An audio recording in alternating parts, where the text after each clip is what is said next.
I believe the individual is the answer to the challenges of healthcare. But we can't engage the individual in changing outcomes unless individuals have access to the information they need to do so. The right to protect the health and well-being of every person, of those we love, is a basic human right. A right defined in the United Nations Universal Declaration on Human Rights. Yet in the United States today, healthcare is the leading cause of bankruptcy, and the lack of it, the leading cause of the suffering associated with finding out too late in the disease progression process that someone you love is really, really sick. I grew up spending summers and the holidays with my uncle. I remember his love of crossword puzzles and trying to teach us to play football. I remember how much he loved the beach. I remember how much I loved him. He was diagnosed one day with skin cancer, which all of a sudden was brain cancer, and in his bones. He didn't live to see his son grow up, and I never got to say goodbye. We define diagnosis today as the determination of the presence of disease from its signs and symptoms. Yet diseases often begin so much earlier than when symptoms first appear. We see a world in which every person has access to actionable health information at the time it matters. A world in which no one ever has to say, "If only I'd known sooner." A world in which no one ever has to say goodbye too soon. Technology can and is transforming our world, and many policy issues along with it. Today, laboratory information drives 70 to 80% of clinical decisions. Yet until a few months ago, people in many states couldn't even get copies of their own lab results for tests ordered for them by their physicians, even if they paid for it. And today, I can go buy a deadly exotic animal, a venomous viper, a military truck or armored vehicle. I can buy a tank, which a quick search of the internet has informed me, and I quote, is generally available for any budget or situation. But I can't order a blood-based pregnancy test or an allergy test, because that could be dangerous. God forbid I stop eating peanuts. A woman trying to conceive a child can't order a fertility test. And someone worried about her or a partner's risk of a sexually transmitted infection can't order an STI test. And there's 110 million cases of STIs in the US today, all of which are treatable. When individuals have access to the information about their bodies, they can begin to change outcomes. Type 2 diabetes alone, which drives 20% of our healthcare costs, can be reversed through changes in lifestyle and diet and exercise. Yet today, there's 80 million Americans who are pre-diabetic, and 90% of them don't know that they are. Another 15% of our healthcare costs is associated just with the choice an individual makes to be compliant with the prescriptions written for them by their physician.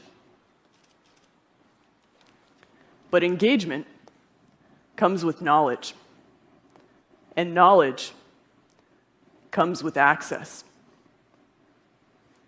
My own life's work in building Theranos is to redefine the paradigm of diagnosis, away from one in which people have to present with a symptom in order to get access to information about their bodies, to one in which every person, no matter how much money they have or where they live, has access to actionable health information at the time it matters. Over the course of the last 11 years, we've made it possible to run any laboratory test for anywhere from 50 to 90% off of Medicare reimbursement rates. We've made it possible to run comprehensive laboratory tests from a tiny sample or a few drops of blood that could be taken from a finger.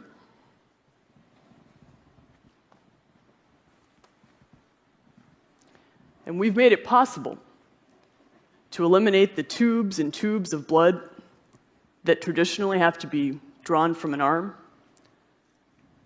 and replaced it with the nanotainer. We've made it possible for information to be accessible at the time and place that matters, closest to where people live and closest to where they see their physicians. And we've made it possible for actionable information to be accessible by creating a decentralized infrastructure with the oversight and analytics of a centralized pathology framework. Today, 40 to 60% of people are not compliant with the requisition from a physician to go get a lab test done. They're not compliant because they can't afford it. Even if they're insured, deductibles increasingly are so high that people can't pay the few $100s out of pocket to get a test done. They're not compliant because they're scared of needles. It's one of the basic human fears, right up there with fear of spiders and fear of heights. They're not compliant because of inaccessibility to the locations they'd need to go to during times they'd often have to take off from work to be able to get a test done. And they can't do that. We see a world in which every person knows how much a test they're paying for is going to cost them before they get that test done. Every time. I remember listening to a woman who came to one of our wellness centers to get tested. She talked about a conversation with her physician in which she'd raised her concerns about risk of hereditary diseases that had afflicted her family, and she asked to get a series of tests done. The physician said to her, "Well, insurance isn't going to cover this. Do you still want to do it?" And she said, "Well, yeah, how much does it cost?" The physician didn't know. What she could figure out was that it would likely cost her a few $1,000s to get these tests done. Tests for which she was not symptomatic for those conditions yet. And she couldn't afford it. People will go broke if they have to spend thousands of dollars out of pocket in order to get the tests done they need to begin to understand their risk of a condition before they develop it. I'll remember all my life the face of a pregnant woman who showed up at one of our locations, and she'd been turned away from the other places she'd gone because she couldn't afford the ability to do a test. And she was so scared that she was going to be turned away here too. When she saw the cost of her tests would be little more than the cost of a meal, the gratitude on her face struck my heart. No person should have to go through that fear. We see a world in which no one has to go through the pain of traditional phlebotomy. I remember reading an email from the father of a little girl. He talked about taking her to the hospital and watching as they stuck her soft tissue again and again in the search for what he called the tiny, invisible vein. I remember watching elderly people whose veins collapse as they age, having to get blood drawn from their hand, which can cause so much suffering.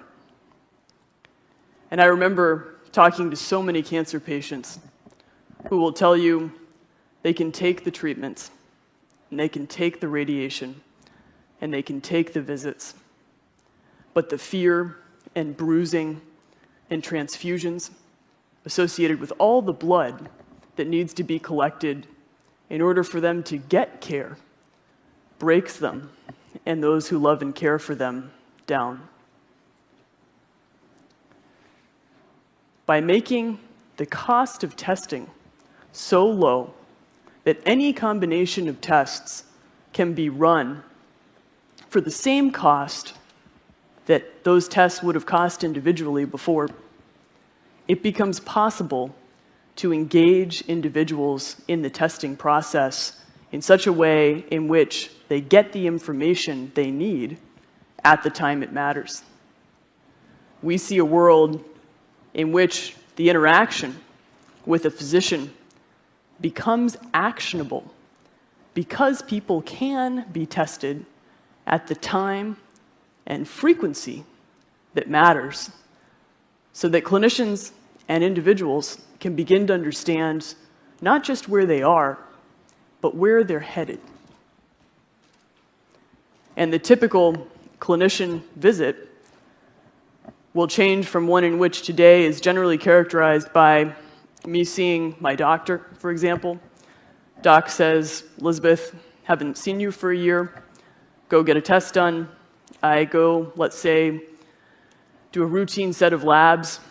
Doc calls me, says, "Ran a cell blood count. Your hemoglobin was really low. I'm going to put you on this therapy. Come back in, do another set of labs so that I can figure out why that initial test was out of range.